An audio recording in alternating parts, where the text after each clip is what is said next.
It's 7:30.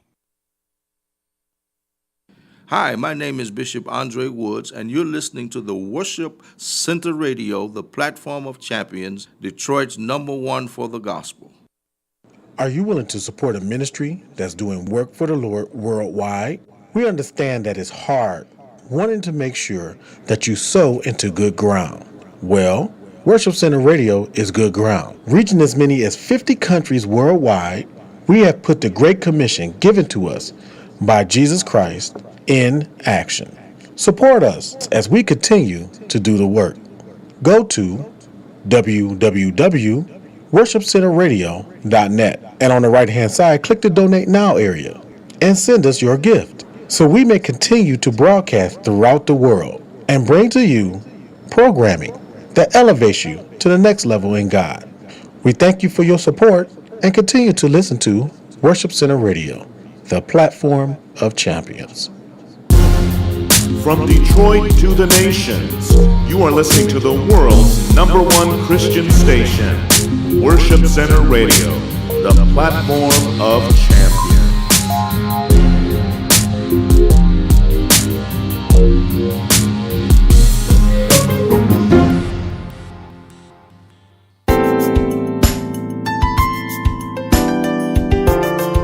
God bless you. You've logged onto the Preached Word broadcast. Our program format consists of sound biblical teaching, the unadulterated Word of God, teaching series, invited guests, and interviews. I'm Pastor Constance Harvey, your program host. Now let's go into today's program.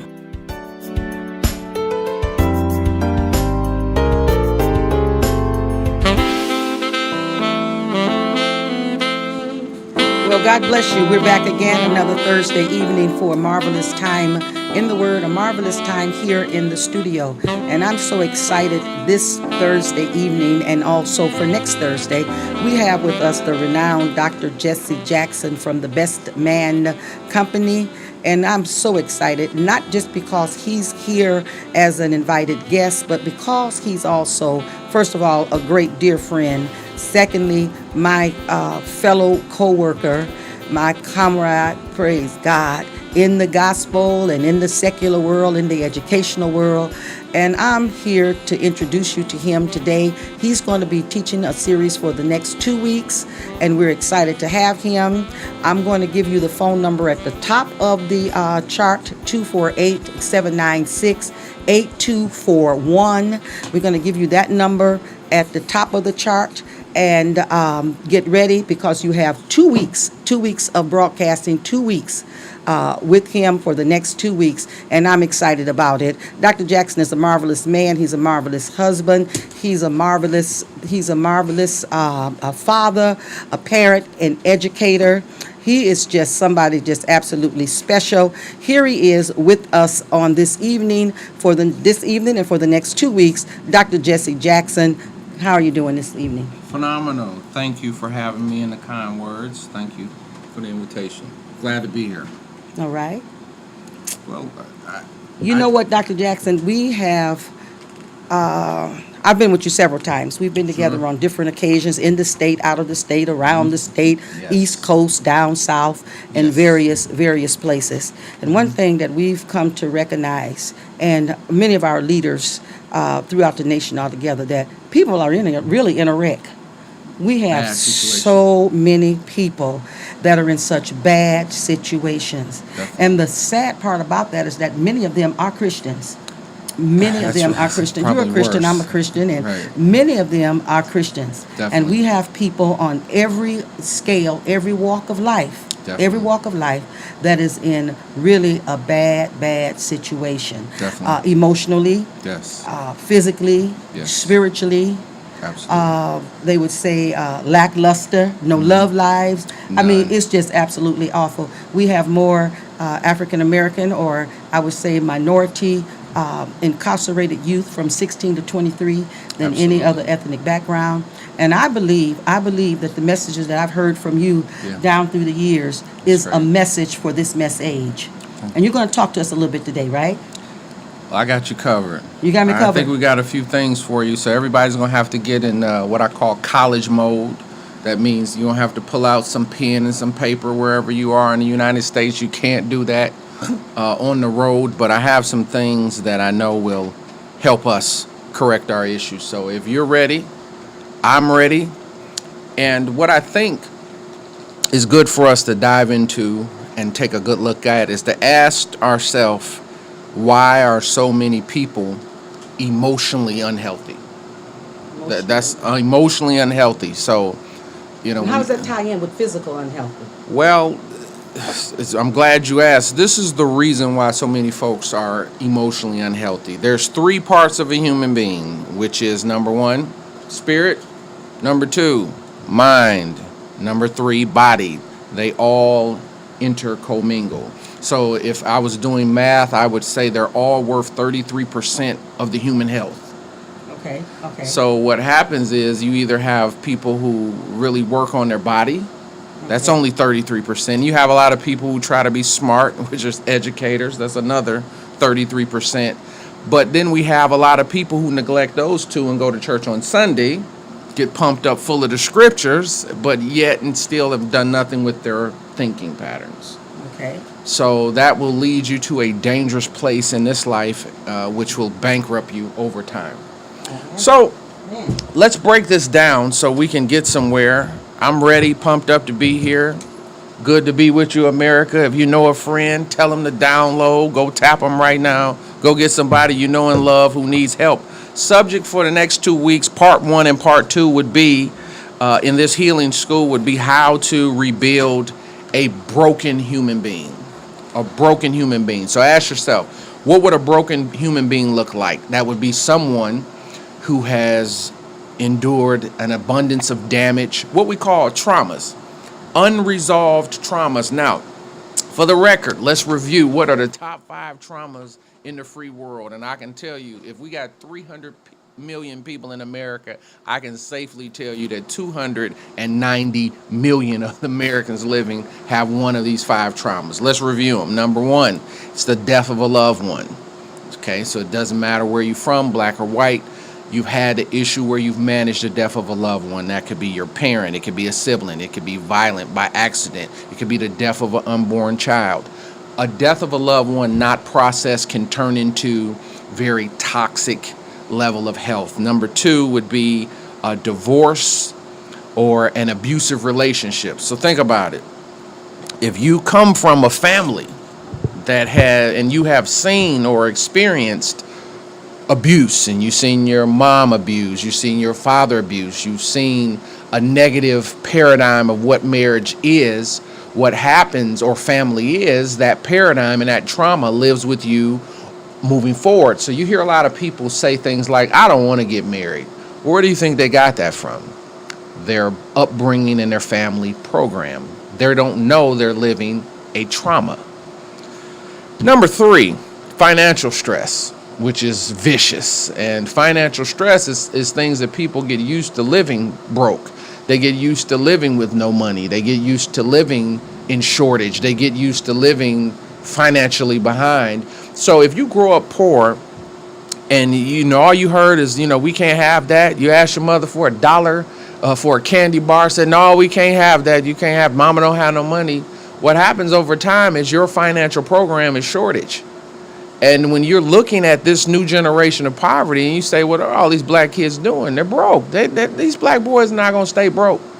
So when you got 8-year-olds hustling, stealing from their mother's purse, breaking in houses for $5 and doing all of these kind of activities that society would denounce, they are operating out of the trauma of poverty.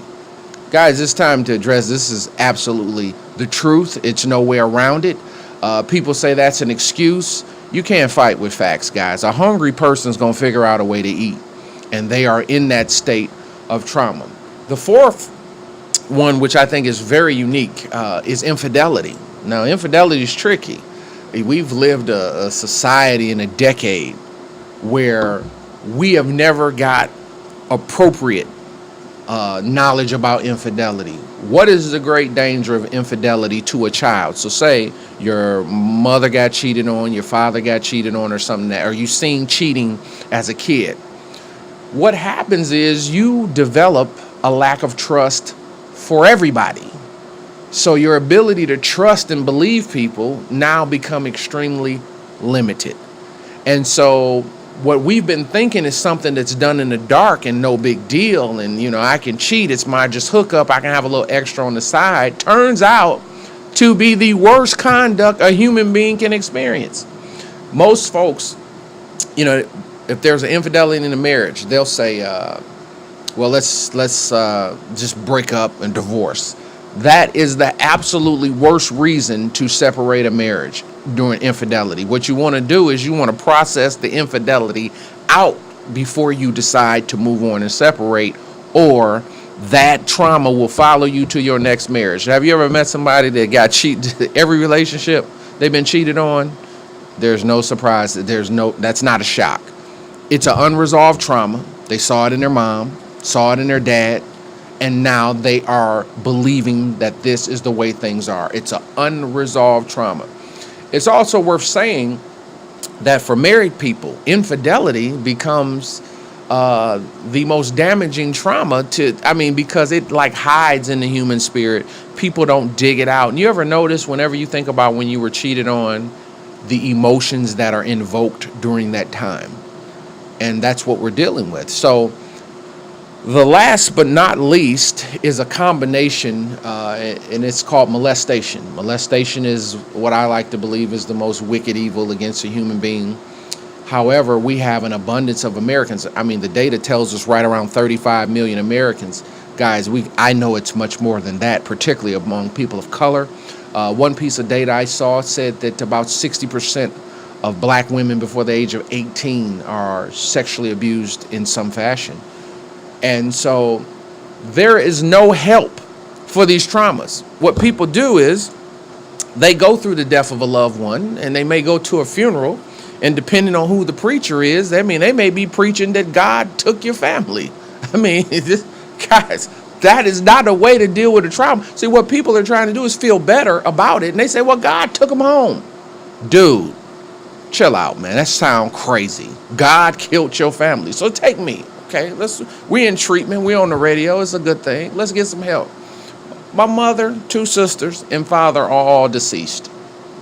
My mother and 2 sisters died 2 days apart, probably about 15 years ago. So I buried my mother and 2 sisters from cancer in the same week. Are you scholars going to present to me that the good, all-loving God hooked me up with 2 deaths and funerals in a week? Are you going to represent that? You're not. That's foolishness. Stop it. What happens is we find that people are doing things, conscious or whether unconscious, that's taking their life early. The facts are that people are unaware of things that are hurting them, and they don't realize it is suppressing their immunity. So let's think medical for a moment. Immunity. What is your immune system's job? It's to heal and recover the body and keep you strong.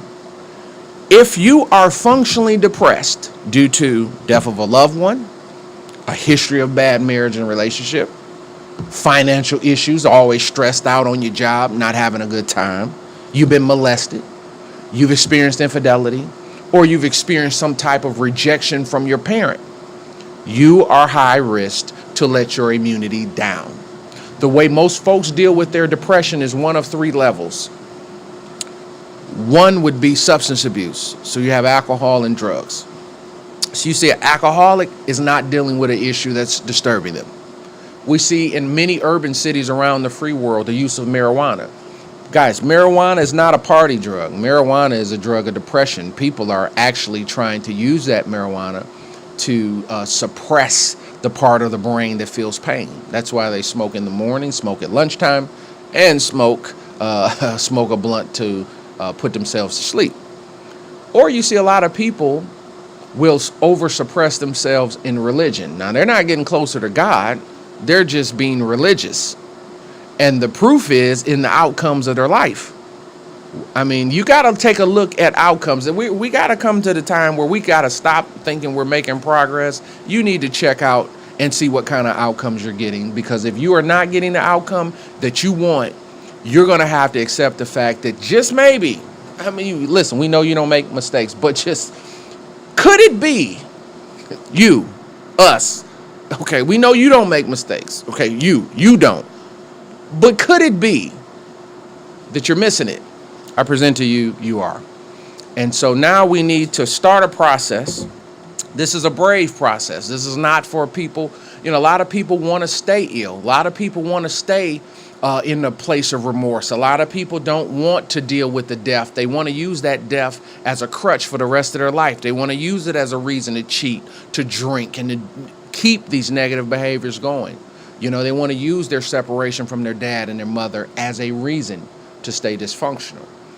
But what I'm presenting to you is now we need to take action.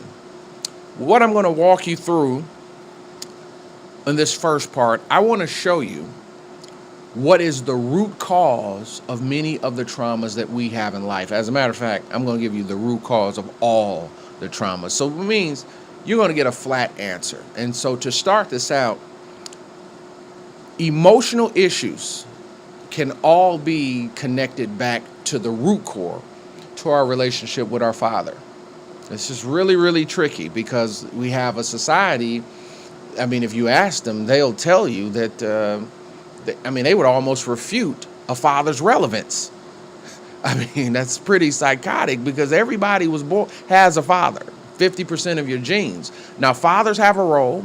Your father's role in your life is emotional.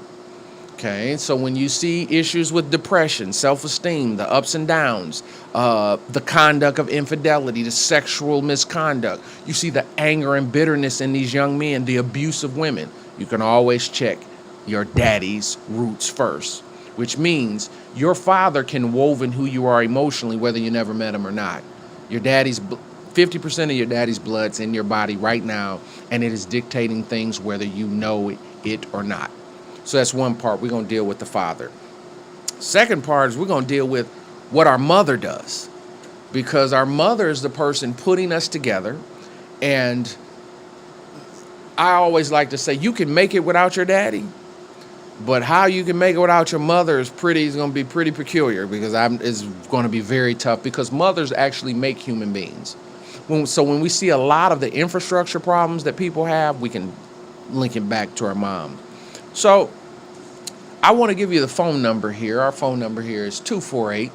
It's 796-8241. Once again, that's 248-796-8241. If you have any questions, it'd be a great time to call. I love to answer the questions as we go along. But now, this is something you have to be taught. The things I'm going to lay out here is something that every human being has to understand why I am the way I am, why I made the choices I made. You just didn't do it because you're a bad person. You just didn't do it because, I just chose to be this. No, you didn't. We got to go back to how we're being developed and trained. It's time where we go back and actually our development take ownership for who we become. Are you responsible for your actions as an adult? Yes, you are. But you need to know who made you who you are, which gave you the thought pattern to think your conduct was okay. That's what we want to get to. We have to clarify some things. We have to stop. We have a generation of young people and older people who are walking around with beat down self-esteem, feeling guilty, believing that they are just stupid. They're what their parents said about they're stupid, that they're dumb, they make bad decisions all the time, and they have given no acknowledgement to their upbringing. They've given no acknowledgement to the mental program their parent put in them, whether the parent was there or not. There's no excuses for failing, but you better know your history before you try to make changes in life. You could be just like your daddy and you never met the guy. Never met him. Why? Because 50% of his blood's in your body. You can't fight with that. That's goofy. You can't fight with facts. So we're going to take, and I'm going to ask all my Christian brothers, my colleagues all over the world, let's take some time to evaluate ourselves to see what's going on with us before we try to make a contribution to others. You just can't do it. This is what makes bad parents. Bad parents are unhappy people. Their life's going bad, so you can't give what you don't have. I know you love your kids, but your conduct and action is not showing it. I know you love your wife, but your conduct and action is not showing it. I know you love your job. I know you're a teacher, principle. I know you love your job, but your conduct and your actions don't say that. So we need help. I did this last week for 500 colleagues throughout America, in New Jersey, in Ohio, and in Detroit. And to do this for teachers who work with at-risk students was like one of the most awesome things I've ever done. To see teachers actually face their trauma. And I asked teachers, asked them boldly, how many of you have over 3 of these traumas that I listed? And that was, the whole room had their hand up. Now, what if I asked pastors? How many pastors in America have over 3 of these traumas? Molestation, infidelity, come from poverty, bad marriages and relationships that you've seen your parents have, even though they were married for years, decades, but they had an awful relationship, and the death of a loved one. The whole room's hands would be up. This stuff has to be processed. Jesus does not claim to process your traumas for you. Jesus saves your soul. That means you can go to heaven. Guys, I just showed you that's only 33% of a good life. You have to work on your mind, and you have to work on your body. And what we're doing right now is working on what's inside of you so we can change what's coming out of your brain, so we can change your outcome. If you're with me, raise your hand all around the world. This is a good thing. Raise your hand. Everybody get your hand up, right? If you really need help, lift both hands up. That's me too, right? Show both of your hands. We're going somewhere. And once again, that number, if you have any questions, you can call right now, and those questions can be answered at 248-796-8241. And you can also follow me on Twitter right now. You can tweet me a question if that works best for you at Dr. Dr. Jackson 3RD. That's Dr. Jackson 3RD. Let's get to work. So, first thing is the father-child relationship. So why is it so significant to have a father? It's so important to your emotional well-being. Okay, so fathers dictate folks' emotional wellness. Your dad in your life creates stability. A lot of people have never had that level of stability. And you can see it in their life. I mean, they live an unstable life. I mean, I've not had a stable life. These are things that I had to learn.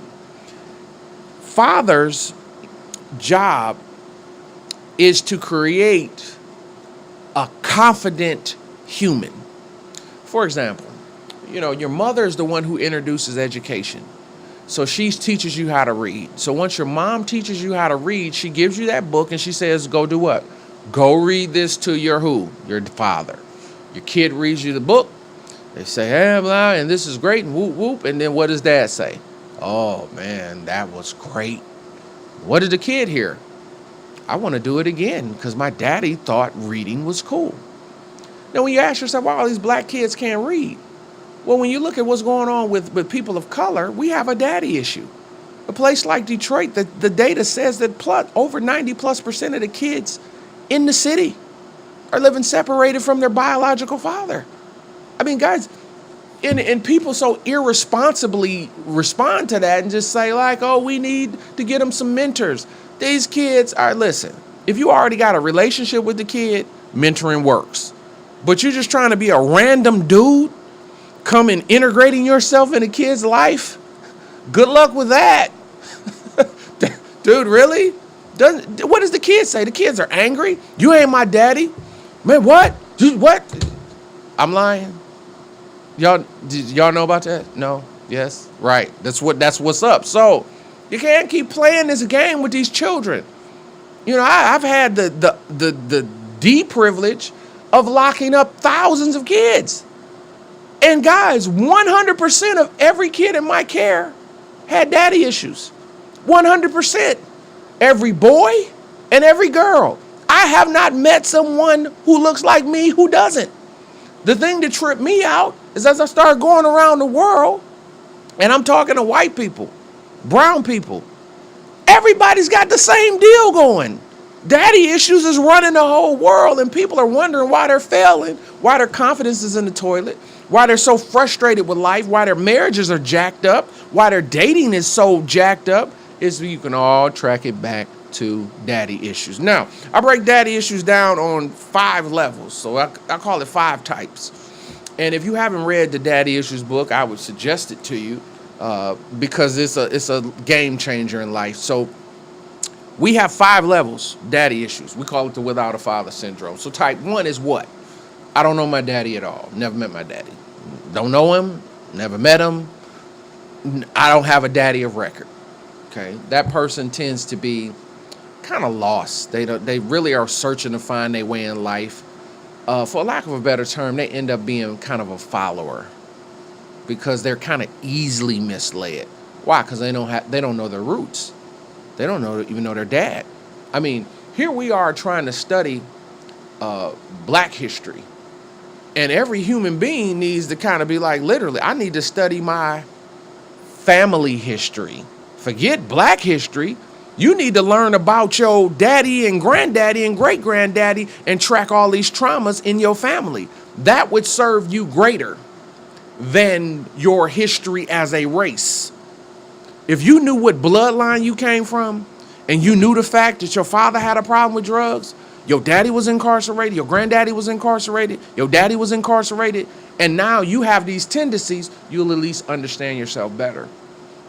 I think moving forward, for the next 10 years, this is my prescription for the next 10 years in America. Everybody's going to have to get selfish. They're going to actually have to take the time to get their family and their house and their life and their body intact. For the first time in history, it's going to be socially acceptable for men and women to personally get themselves in order, give to themselves. I mean, if I was running for president, I would be running on a crazy agenda. I would pull all economic support from every nation around the world, and I would get America right over the course of 12 months. We spend billions, almost trillions of dollars around the world, but yet in our own country, people are hungry. People don't have housing. People can't get medicine. People can't get a decent education. And so what we've specialized in is mining everybody else's business. We're sending food to people in Africa, and people right here in Detroit, right here in Chicago, right here in New York, in the Bronx are sitting here and they can't get a meal. Guys, that's irresponsible. You got to take care of your own business first. You are personally responsible to look out for yourself first. What do they tell you on the airplane? In the event of emergency and that mask comes down, do what? Secure your mask first before you help others. Hello? Not us. People broke as all get out trying to help other people. And they think that's the way out. What it's actually called is self-neglect. You cannot practice neglecting yourself. We have a lot of parents who say they make sacrifices for their children. And I'm going to ask you this. How many people have actually made those sacrifices and are not walking around bitter? Don't hold it against the kid. I can prove to you sacrifice is not positive. That's called neglect, because most people that are doing, they're bitter. They're not happy. I did something for you. So guys, what I'm saying is, for the first time in history, we got to look out for ourselves. That's an okay message. Well, I'm all about others. Want to make sure everybody else is okay. Nope. For the first time in history, you're going to have to get yourself right.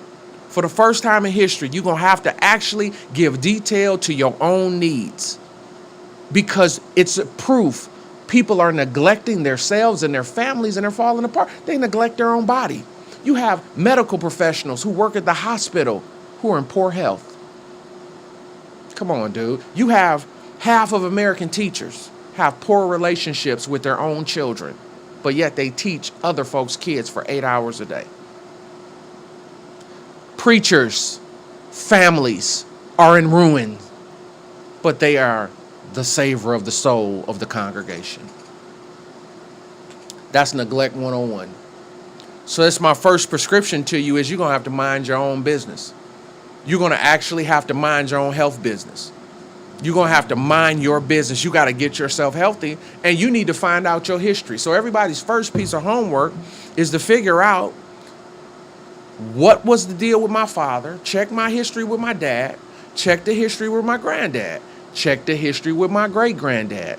When I checked my family history, I went back 3 generations. Nobody in my family wanted to acknowledge it. They wanted to act like it didn't happen.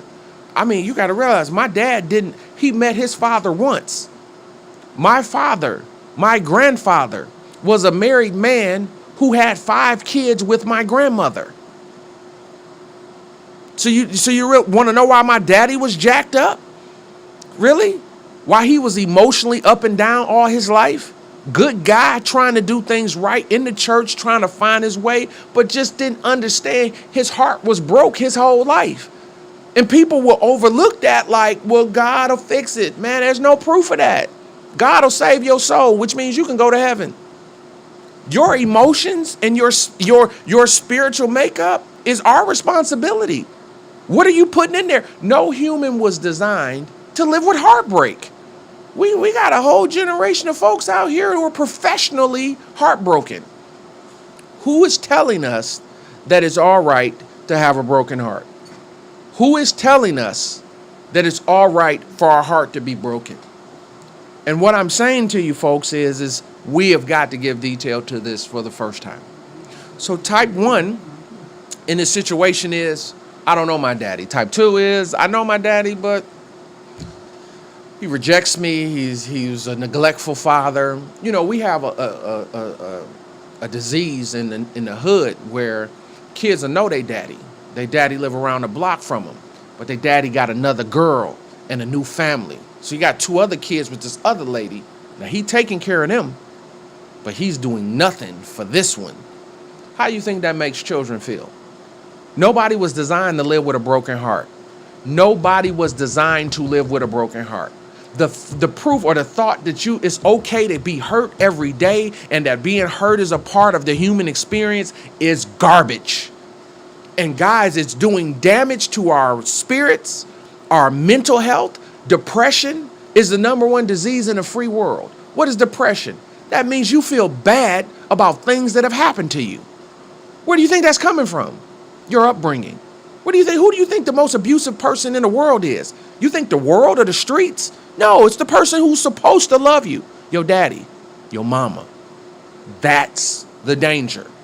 So the prescription, mind your own business. We got angry black boys. These boys carjacking people. Get out the car, cursing, profanity, bitterness. Where do you think that's coming from? It's an emotional disease. Comes from daddy. Number 3, we have the kids who live with their parents, live with their dad, live with the dad. But he's got one of those unaffectionate fathers. Y'all ever met one of those dads who didn't hug? I mean, I probably hugged my father 3 times in life. I mean, he died at 62. I probably hugged him 3 times. I didn't hug him when I graduated. He shook my hand. I mean, come on, dude. He had no idea what that was about. He grew up in a love-separated space in his life. So being a dad to him, he was literally doing what he thought was best. Now, it didn't turn out to be best. Can you hold it against him? No. It's my responsibility to figure out why he did that. Not just say, oh, he's a bad person and he just hated me. No, nothing's further from the truth. My father loved me. My father was not trained. He was not learned. And he made errors out of his upbringing and what he thought was the right way to go. And guys, how many people is that in the world? How many fathers out here did what they thought was right and it turned out to be the wrong thing? How many fathers thought that they were toughening up their son by beating him, by cursing at him, by punching him in the chest, by giving him boxing gloves to beat him up, to teach him how to protect themselves? How many fathers thought that abuse was discipline? They got that from the way they were raised. And that is what's done all this damage to society. It's what we thought was right. I have not met a parent who didn't love their children, whether they used drugs or not, or in prison, whether they just had a one-night stand and dropped and let the baby go. I just haven't met a human that didn't love their kid. I've met a lot of people who just didn't know what to do, and they gave up and quit. I've met a lot of good people who are bad parents. Parenting is a job, so it's not like you're good at it. You know, you gotta like be trained, you know, and we're not trained, particularly people of color. But I mean, white, black, brown, everybody on that parental level is struggling. The abuse is happening among white people, black people, brown people, Chaldean people. The abuse is real. Type 4 is what we call the substitute father. Substitute father, we always know how that works out. What does the kid say to us? When you have your boyfriend, your new husband, try to intervene with your life, what does the kid say? You not my daddy. He back you right up. You got your new husband who's doing so much for you and him. And notice what he says. The new husband will say, well, I do more for you than your daddy. And the kid will say, I don't care. I didn't ask you to do it. You'd be like, man, that's crazy. Where does he get that from? Because a kid has no clarity. All they know is they want their mom and their daddy to get back together, whether they cheated, whether he used drugs, whether he beat her. They like, forgive him. But let's put our family back together. So when we live in the age of the blended family, this is a lot of the big issues that these families have, is because, dad has kids from a previous situation and he tries to integrate those kids into that situation. And man, that wife is rebelling against it, or the other way. Guys, it's something we got to give detail to. And then most importantly here, type 5 is the children born out of wedlock. Now, think about that. If you are black and from a religious background like me, 30 years ago, they'd have told you was going to hell because you had a kid out of wedlock. Listen, I'm not God. I don't have anything to do with that. So I don't assess that part of it. You got to work that out with creation. What is true is that being born out of wedlock is the government predictor of poverty. Now, you better think that through. So which means a kid could be born high risk for poverty just by how they were conceived. Oh my God. Man. Dude. Oh my. Wow. I never thought about that. That the sexual act of your parents could make you high risk for poverty. Dang. Wow. So I guess this means that sex couldn't be private and personal, because you're impacting somebody's future by how you act out in the decisions you make. Poverty is real. Why do you think black people all over the world, we're the poorest people on the globe? You think that's a coincidence? No. Go back and look at how we have sexually conducted ourselves throughout time. Look at the outcomes. Look at what's going on in Africa, where they rape women, they rape little girls, impregnate them. Look what's going on when we think it's okay. Look at what's happening in hip hop. You got all of the girls, they have on no clothes. They dropping it like it's hot, making it rain, turn up. Look on the internet, flapping and clapping, the whole shot. Guys, that's not good for the culture. That's horrible for the culture. How many kids have been born in that situation? How many kids have suffered the pain and disconnect from their father due to how they were born and the emotions that brought them into earth? One night stands, partial relationships, on and off again. You know what I mean? We got to, listen, we got to fix this. This time, we're not moving forward the way we've been doing. It doesn't work. And it hurts the feelings. And people say, well, that's my business. It's my son. I can raise him the way I want to. And then when I got to lock him up, then what do you say? Please help me get my baby out of here. No, it don't work like that. We have to have, this whole new generation has to be retrained. My mission is to go and retrain a generation, and I'm trying to catch them cats in the first grade and retrain a whole generation and brainwash them in the ways that things should go. Nothing wrong with brainwashing. We're brainwashing every kid that they could go to college, brainwashing kids that they need to go to college for the right field. You don't need a degree, but you need to go to college. You want to be a plumber? You want to be a pipe fitter? You want to be an engineer? Going to Specs Howard, that's college. Barber school, that's college. Air Force, it's college. It's post-secondary education. Now, if you want to be a doctor, you do have to go to Michigan, Michigan State, get a degree, Wayne State University. You have to go places like that. But kids need new information. They need clarity. They need a different voice that's going to straighten this out for them. They got to know that black boys can learn. I am teachable. I can learn. I mean, school is for me. You got a generation of boys talking about school's not for them. Man, school is for all of us. Who is school not for? You telling me learning and enriching your mind is not for you? That's what we're talking about. So I'm going to give you then the top 10 things, roles and responsibilities of a father. And it's going to be very important that you write these down. And these are the 10 things we need from our dad. We need to know what this is. We need to do this, and we need to act swiftly. So number one, father's first job is to protect his kids. When dads don't protect their kids, that's when kids have to protect themselves. Where do you think gangs came from? The whole gang philosophy was on recruiting dudes who didn't have a daddy. Well, aha. Yeah. It's theory to it. They actually thought it through. Who's the easiest target? A kid who doesn't have a daddy. Now you go back and check this thing in the 70s and 80s. In the 80s, we lost a whole generation of black men to gang violence. So you're talking about 3 million black men disappeared. Poof. We don't even know where they are. They're dead. This is real. This is absolutely real. When that daddy's not there, you're not protected. Where's the number one place that molestation occurs? Is out of the care of your biological father. Where do you think these kids getting raped, molested? At their uncle's house, mama, boyfriend, my girlfriend's nephew who's gonna watch my kids. All sorts of things happening to these youngsters out of the care of their biological father. Think about it. Where's all this abuse, all these dudes beating up on girls? Where that's coming from? Are you telling me these punk dudes are beating up on girls who know they got to deal with your daddy and your brothers?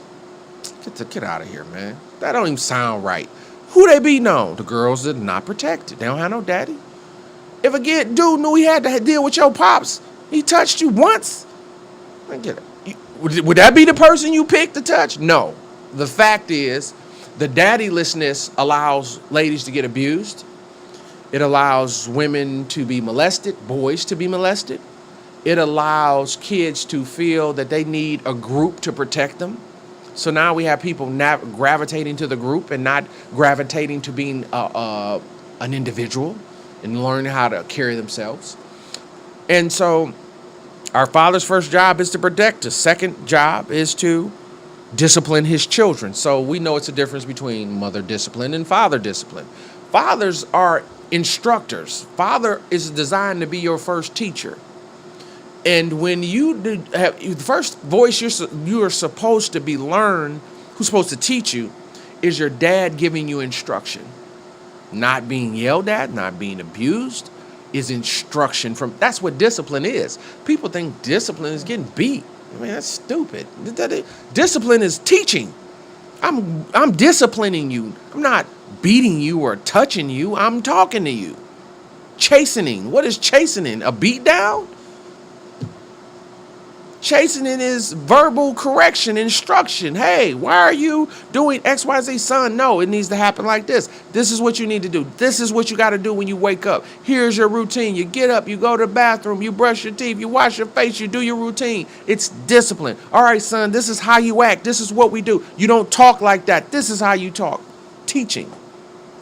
When fathers are not there, it becomes abuse. So what we got is a generation of men that got abused, and they think that's what discipline is. So they said, I'm not going to beat my kid. And some of them beat their kid.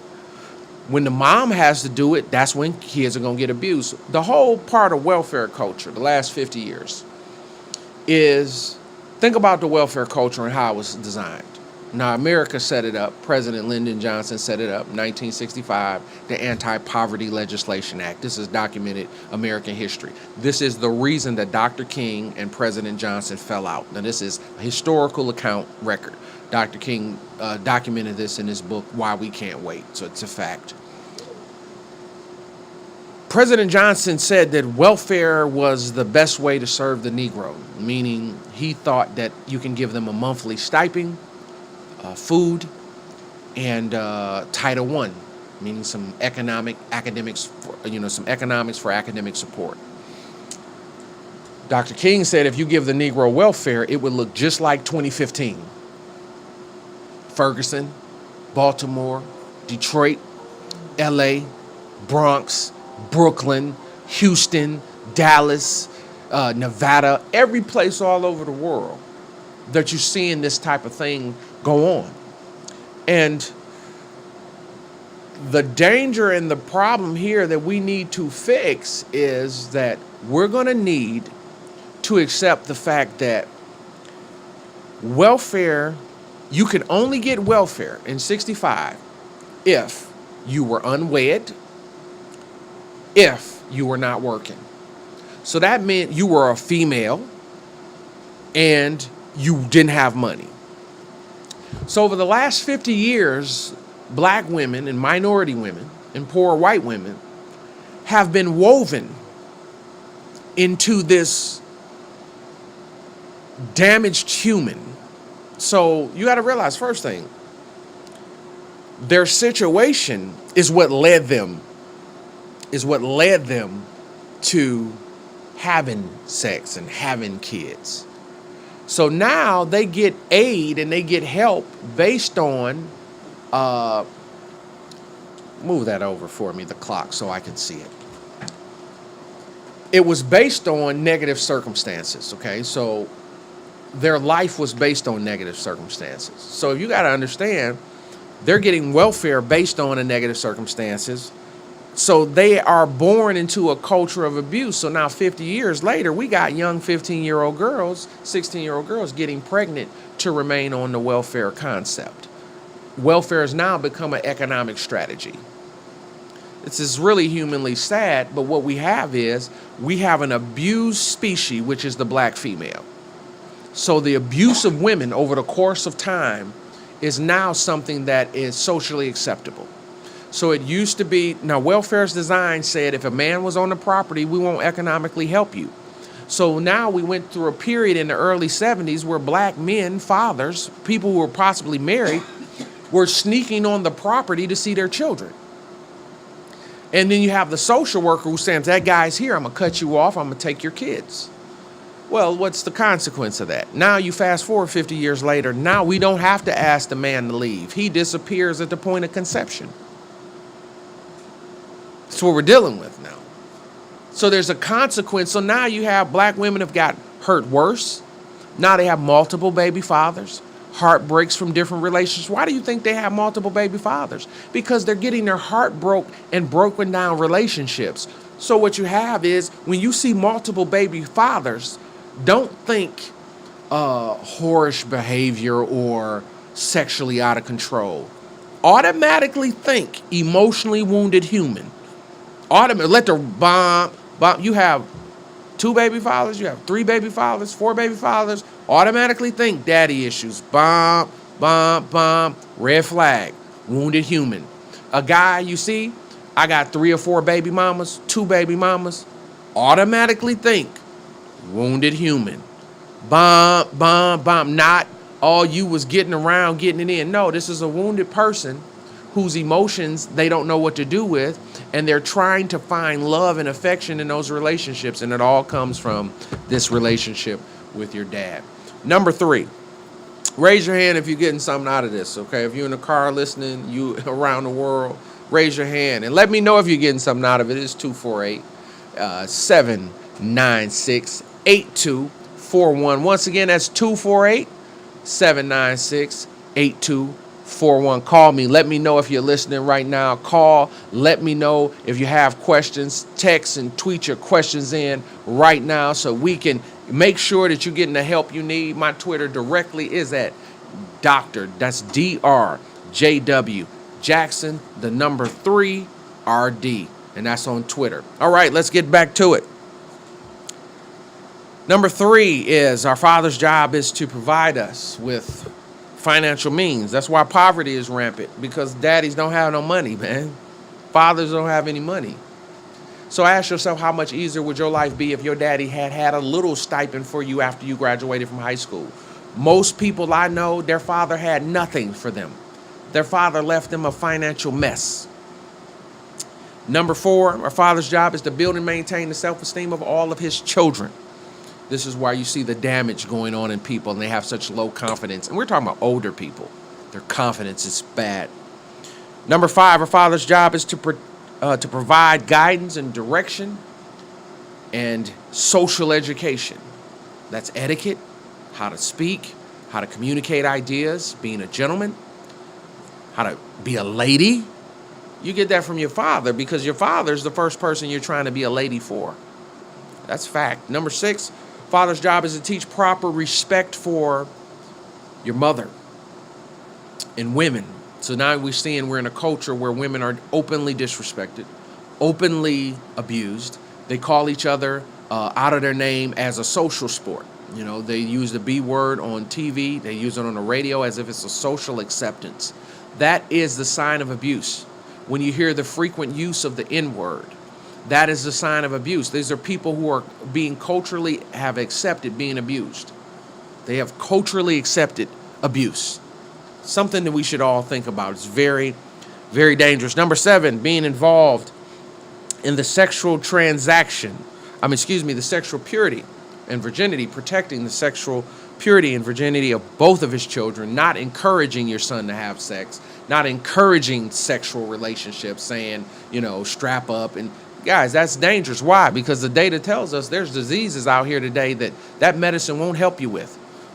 And to have your father be the person to advise you in that way is just not the way to go. So something to think about.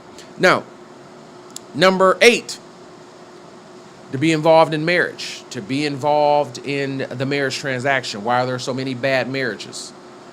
So many bad marriages because the model of our father has shown us negative marital outcome. Number 9, father's job is to be a role model in conduct and choices for all of his children.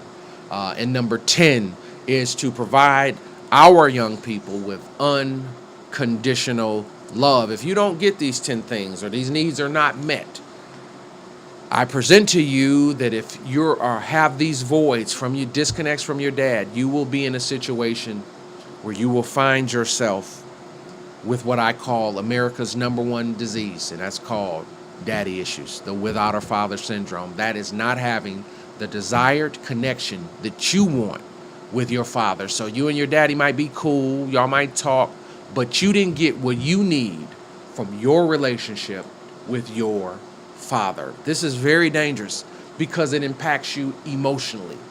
And if you look very closely, you will end up at a place that what I like to say is an emotionally bankrupt love tank. This is a place where you can see where all of the negative conduct comes from when your inner man is empty. We are designed, as Dr. Gary Chapman told us, we all have 5 love languages, but that means your inner love tank is empty. So either you're not getting words, there's no one spending time with you, no one's doing acts of services, no one buys you gifts, and no one touches you appropriately. A lot of times sexual misconduct is people just awkwardly seeking love and affection. One of the most powerful things a young man can get is a hug from his father. And not getting that male affection from your father can cause you to respond in many negative ways. Now, folks, we've come to the point where we've got our first part out, and as we do our review here, as we come to a close on this broadcast, I want you to remember these things, that our father's involvement in our life is vitally critical to our emotional well-being. And you have to be able to locate yourself if you are living these traumas out. And what are they? Death of a loved one, infidelity, molestation, financial stress, and a bad marital relationship. So your parents had a bad marital relationship. So now you've been divorced. Now you're in the process of going through a divorce. Always do your progression and check back to where you are from and the things that have gone on in your history. It's time for us to mind our own business. It's time for us as families, as parents, to spend our time investigating our history, spend time with our children, spend time working on our health, our body. That's the only thing that's going to keep you around here. The days of, you're trying to do all these great things for others, eventually that check is going to bounce and you're going to eventually hit the wall. So, guys, I want to set you up for next week, and I want to make sure that as you listen next week, you make sure you have your friends to download. You make sure you're listening on your phone. You're listening at work. You are emailing and texting your questions in. And always remember, when we are live on the air, you can call us at 248-796-8241. Once again, that's 248-796-8241. And guys, what I want you to do is I want you to email me your questions. You can email me your questions at info at Jesse, JESSE, Jackson, the number 3rd.com. Once again, that's info at Jesse, JESSE, Jackson, the number 3rd.com. Well, I'm so pleased that you joined us this week, and that Reverend Harvey has opened this wonderful door for people to start the healing process. We're really excited about next week and continuing this message and giving you the steps and the checklist towards the steps for healing a broken and damaged heart and life. I am so excited about the word that you're bringing forth to us this evening, Dr. Jackson. I also would like to say that you can also go on the Preach Word broadcast at the worshipcenterradio.net and click on the Preached Word graphic, go to the archive, and you can get this particular segment, and also you can contact him through that particular page. God bless you. We will be here on next week with the conclusion of the whole matter. Call your friends, your loved ones, and neighbors, and let them know that we're on the air. Wonderful.